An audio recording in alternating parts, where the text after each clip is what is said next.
Hello students, लाल बगल inter college YouTube channel में फिर से आपका स्वागत है।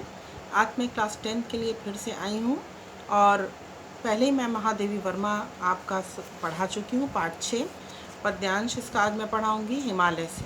हिमालय में हिमालय के माध्यम से जो कवित्री हैं महादेवी वर्मा हैं, उन्होंने ये बताया है कि हमें भी हिमालय की तरह महान बनने की कोशिश करनी चाहिए। और यही चीज़ को कहते हुए उन्होंने इस कविता को लिखा है कि हे चिर महान, हे महान हिमालय, तुम सदैव महान हो। यह स्वर्ण रश्मि छू श्वेत भाल, प्रातःकाल होते ही जब सुनहरी किरणें सूरज की तुम्हारे श्वेत यानी बर्फ़ से ढके हुई चोटियों को छूती हैं तो बरसा जाती रंगीन हाश, चारों तरफ रंगीन हंसी बनकर वो बिखर जाती है। सेली बनता है इंद्रधनुष, उस पारदर्शी बर्फ पर जब ये सूर्य की किरणें पड़ती हैं तो कई रंग वहाँ पर निकलते हैं और उससे उस रंगों के माध्यम से वहाँ इंद्रधनुष बन जाता है। और उस इंद्रधनुष को देखकर महादेवी वर्मा ये सोचती हैं कि ये इंद्रधनुष नहीं बल्कि पर्वत का, हिमालय पर्वत का एक पगड़ी है जो उसकी चोटी को चारों तरफ से ढके हुए है। परिमल मलमल जाता बताश, यहाँ पर कह रहे हैं कि परिमल मलमल जाता बताश, बताश मीन्स वायु।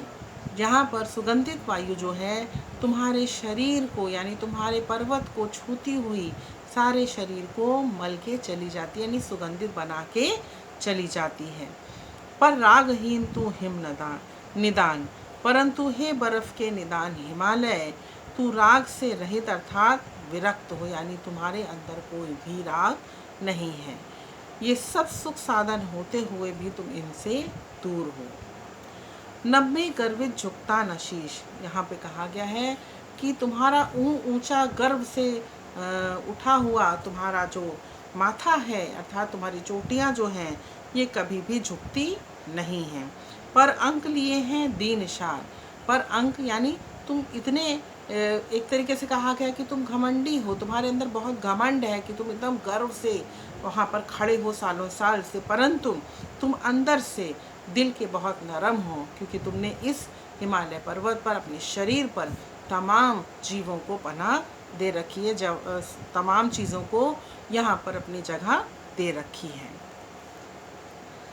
मन गल जाता नत विश्व देख, जिस प्रकार से हम किसी की परेशानियों को देखकर परेशान होते हैं, ठीक उसी प्रकार से तुम भी जो हो, तुम बहुत दिल के कोमल हो, तुम्हारा शरीर इतना कठोर नहीं है और तुम जो हो किसी के भी दुख को देखकर उस बर्फ़ के पानी के समान तुम पिघल के गिरने लगते हो। अर्थात जब बर्फ़ पिघल के गिरने लगती है, पिघल के नदियों के झरनों के रूप में वहाँ से गिरती है, तो उसको देखकर कवित्री ये तुलना करती हैं कि जिस प्रकार से हम दुखी होकर हमारे आंसू बहते हैं, उसी प्रकार हिमालय पर्वत के भी आंसू उस रूप में झरनों के रूप में बहने लगते हैं। और उसको देखकर वो कहती हैं कि हिमालय पर्वत जो है बहुत ज़्यादा कोमल हृदय का है।